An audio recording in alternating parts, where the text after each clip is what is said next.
Hop là, alors bonjour. Donc je fais une vidéo pour vous expliquer un peu comment ça se passe. Donc ça c'est mon level design de la tour de Pise. Donc j'ai expliqué pourquoi est-ce que je n'avais pas fait une tour inclinée à 4 degrés comme c'est dans la réalité et un périclitage à, à 3,5 minutes parce que c'était pas intéressant au niveau level design et puis en plus ça détruisait l'ordi. Genre c'est beaucoup trop lourd en fait à générer. Donc j'ai opté pour une méthode en fait où les covers glissent en fait de droite à gauche et sont enfermés par des petites rambardes comme ça là qui vont donc les bloquer en fait dans leur course. J'ai également, alors là le truc vert en fait que vous voyez, c'est le Navmesh Bound Volume. Donc c'est un truc qui dit si les IA peuvent aller, enfin voilà, qui définit l'endroit où les IA peuvent aller. C'est utile notamment parce que du coup au niveau des murs, les IA ne veulent pas se bloquer contre les murs. Mais donc voilà, c'est pour ça qu'il y a du vert partout et que c'est comme ça. J'ai mis là où sont censés être les méchants des blocs rouges et j'ai mis en bleu ce qui bougeait avec ce qui bouge donc ce qui tangue. Euh, j'ai mis donc les munitions en vert et donc voilà et donc je vais vous montrer. Donc là, on commence ici. Alors c'est un petit tutoriel. C'est pas un tutoriel qui est dans le level design à proprement parler. C'est juste un tutoriel pour vous apprendre, vous, monsieur, à jouer à ce jeu. Voilà. Voilà, on apprend qu'on peut tirer et qu'on peut détruire les trucs. Hop là, donc là, on nous dit, vous êtes dans la tour de Pise qui tourne sur son axe. La physique de certains objets change donc également. Voilà, tac. Donc on a un game manager qui simule en fait les allers-retours. Et donc voilà, là on a notre première case de munitions. Donc là on voit, on passe de 50 à, enfin on a notre deuxième, de 50 à 94 munitions. Et là notre premier ennemi qu'on va tuer, boum, il est mort. On y va, on continue. Et on arrive, hop là, on nous file encore de la mune.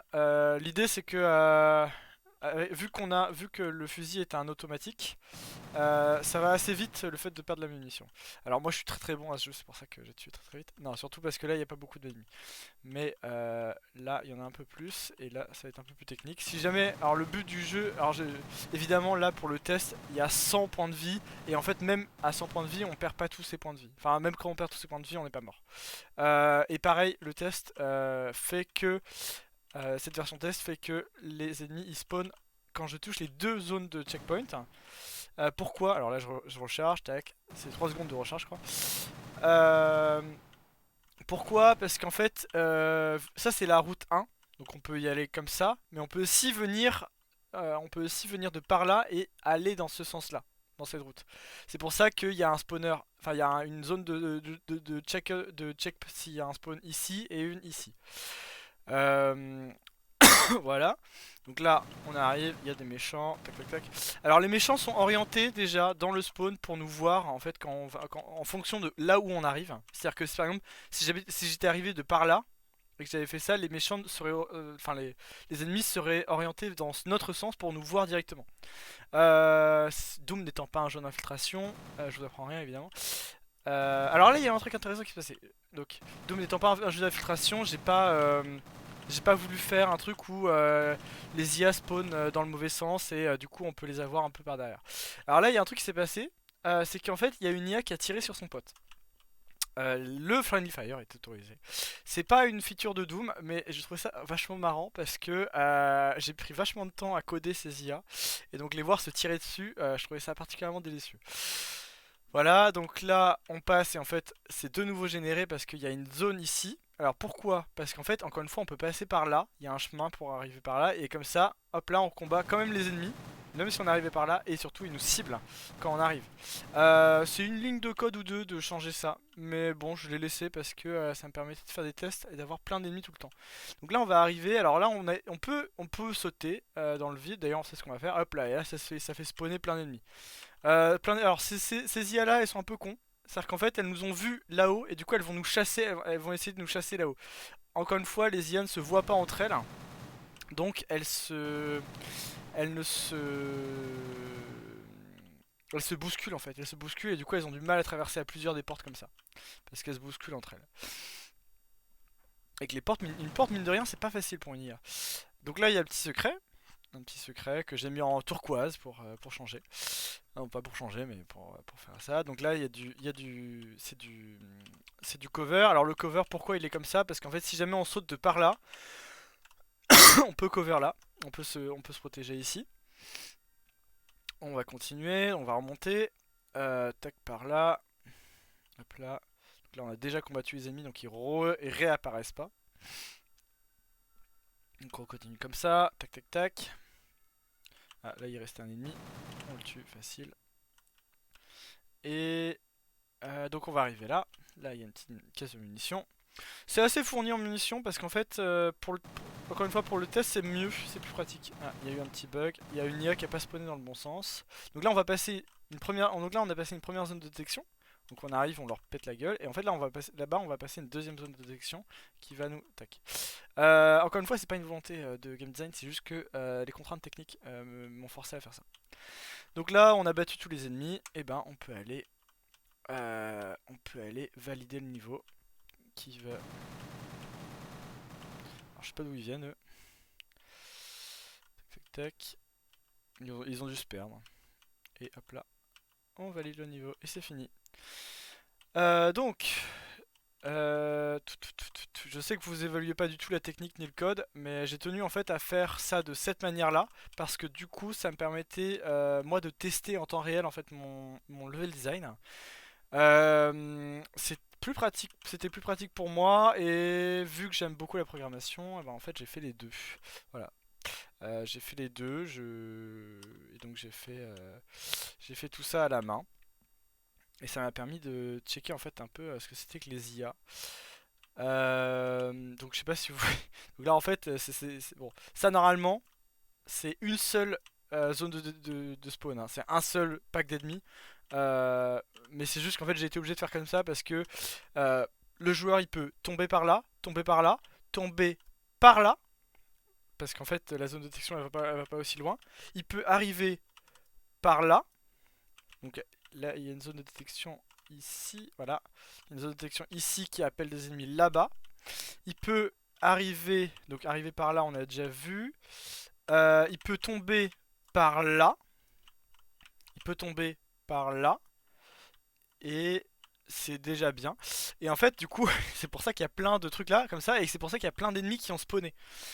Euh, mais en fait, normalement, c'est une seule boîte. Quand je vous dis que c'est assez simple, en fait, c'est juste qu'il y a juste qu'à faire un seul spawner qui prend en compte plein de boîtes.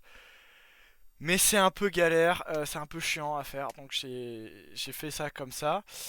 Celui-là pareil, donc il y a deux zones, il y a une zone ici, on arrive par là, il spawn dans ce sens-là, une zone par là, il spawn dans ce sens-là. En fait, ce qui est chiant, c'est l'orientation des IA.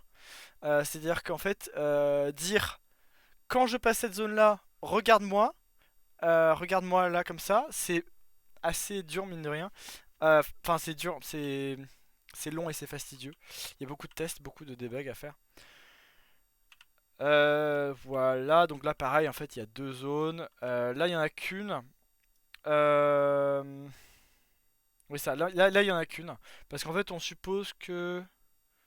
Ouais non il peut faire comme ça ouais. En fait en soi il en faudrait deux aussi. Il en faudrait une là et une... Enfin une là du coup une zone de détection là et une zone de détection là. Voilà. J'ai pas fait. Mais donc voilà, le spawn des IA ça a été important pour moi parce que j'adore les IA en fait. Et alors c'est des IA de... La raison pour laquelle j'ai choisi Doom également, que j'ai pas mis dans le PTT mais que je pense sincèrement, c'est qu'en fait les IA telles que je les avais faites ne sont pas des IA de jeux d'infiltration ou des IA de... En fait elles sont conçues pour te chercher, viser, tirer. Donc c'est des IA agressives, résolument agressives et assez précises. Je les ai nerfés un peu au niveau de la précision quand même parce qu'elles me mettaient des headshots tout le temps sinon. Euh, c'est des IA qui sont résolument agressives parce que c'est du... euh, C'était du Seek and Destroy. J'avais une option pour faire des IA des IA, si je me souviens bien, c'est hide, seek and destroy. Mais en gros, genre, premièrement hide, donc des IA qui s'auto-préservaient. Mais là, en fait, comme vous voyez, c'est des IA qui se tirent dessus, qui nous tirent dessus à nous, qui sont brutales, quoi. Voilà, parce qu'à un moment, merde, parce que c'est marrant quand même, parce qu'à un moment c'est marrant. Euh, voilà, donc le petit secret pour respecter ça. Ici, on peut imaginer un boss. Ici, on peut imaginer un boss parce que, mais en fait, c'est ce que j'ai essayé de faire parce que là, par exemple, les spawners ils font spawner 16 IA. Donc ça simule un boss si on veut.